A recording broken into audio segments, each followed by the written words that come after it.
The incursions took place in two locations along the northern border, the Ukrainian-Russian border, one very near to the town of Vovchansk, which you mentioned, which is to the northeast of Kharkiv, and one pretty much due north from Kharkiv city. And there, this morning, Ukrainian military sources reported that the Russians had renewed their attacks and were pushing further south. There are at least 4 villages in that area that Ukraine officially categorizes as disputed, with ongoing fighting.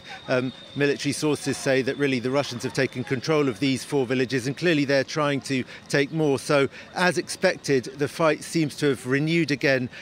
Today, the Ukrainian military are saying that they think that the Russians will open fire in other locations as well in those northern parts of Kharkiv region.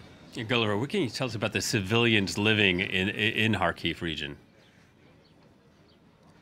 Well, at least I think nearly 2,000 people have been evacuated now from these areas up close to the border. Of course, these are areas that were occupied in 2022 and then liberated by the Ukrainian counter-offensive there. So when the first wave of fighting happened, a lot of people moved away and a lot of homes were destroyed even then. So the areas were already quite depopulated, but there have been civilian casualties from this new wave of fighting. The authorities are encouraging everybody to evacuate and laying on buses and transport to get people out of there, but there are always plenty of people who are unwilling.